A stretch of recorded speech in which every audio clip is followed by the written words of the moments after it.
ఈరోజు కాంగ్రెస్ పార్టీ 3 రాష్ట్రాలకు పరిమితమైంది. ఆ 3 రాష్ట్రాల్లో ఎప్పుడు ఎన్నికలు వచ్చినా దక్షిణాదిలో ఉన్నటువంటి 2 రాష్ట్రాలు కానీ, ఉత్తరాన ఉన్నటువంటి హిమాచల్ ప్రదేశ్ కానీ భారతీయ జనతా పార్టీకి ప్రజలు పట్టం కట్టబోతా ఉన్నారు.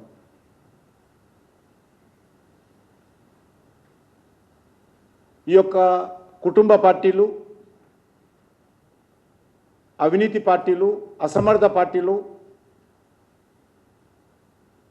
మూటాగా ఏర్పడి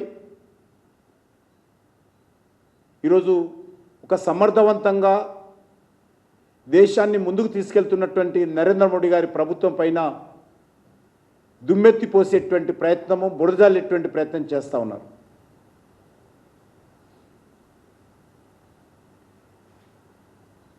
అది దక్షిణాది కానీ, ఉత్తరాది కానీ, అది కాంగ్రెస్ పార్టీ ప్రభుత్వం కానీ, కమ్యూనిస్ట్ పార్టీ ప్రభుత్వం కానీ, మరో ప్రభుత్వం కానీ ఏ రకమైనటువంటి వివక్షత లేకుండా అన్ని రాష్ట్రాల్లో అభివృద్ధి జరగాలని కోరుకుంటున్నాము. ఒక ప్రధానమంత్రిగా నరేంద్ర మోడీ గారు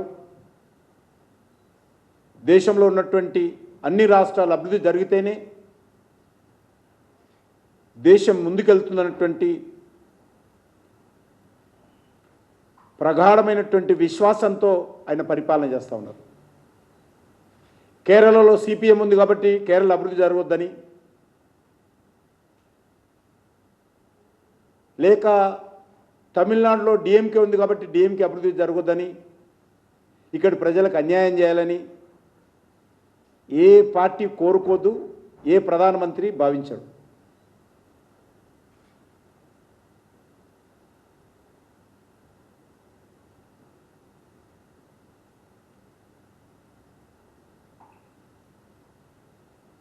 డీలిమిటేషన్ సంబంధించి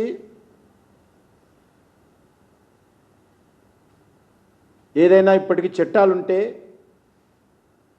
ఆ చట్టాలు గతంలో కాంగ్రెస్ పార్టీ ప్రభుత్వం ఉన్నప్పుడు చేసిన చట్టాలే.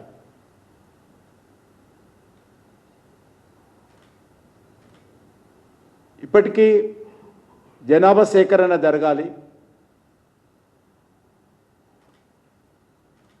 డీలిమిటేషన్ కమిటీ పార్లమెంట్లో చట్టం చేసి కమిటీ కాన్స్టిట్యూట్ చేయాలి. ఆ కమిటీ దేశమంతా విస్తృతంగా ప్రజల యొక్క, రాజకీయ పార్టీల యొక్క,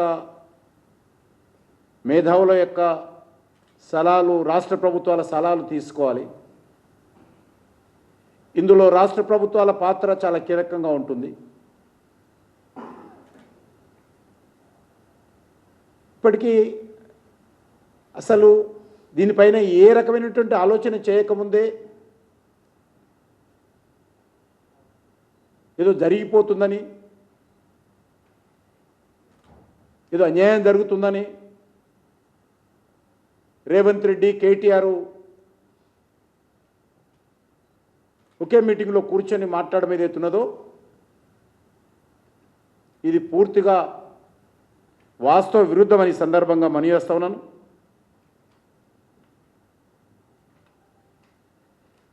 భారతీయ జనతా పార్టీ గత 10.5 సంవత్సరాలుగా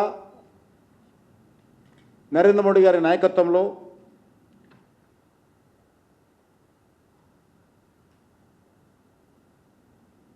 అన్ని రకాలుగా దేశాన్ని అభివృద్ధి చేయడం కోసము అంకితభావంతో పనిచేస్తూ ఉన్నాం. సబ్కా సాత్ సబ్కా వికాస్ అనేటువంటి ఆలోచనతో ముందుకెళ్తా ఉన్నాం. ప్రపంచంలో అభివృద్ధి చెందిన దేశాలతో పోటీ పడే విధంగా ఒక సమర్థవంతమైనటువంటి పరిపాలనతో దేశ గౌరవాన్ని, దేశ అభివృద్ధిని పెంచేటువంటి ప్రయత్నం చేస్తూ ఉన్నాం.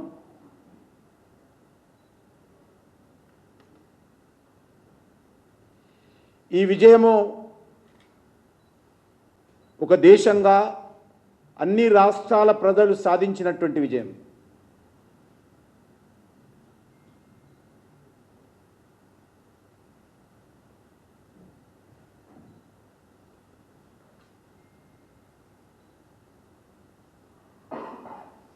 మరి ఈరోజు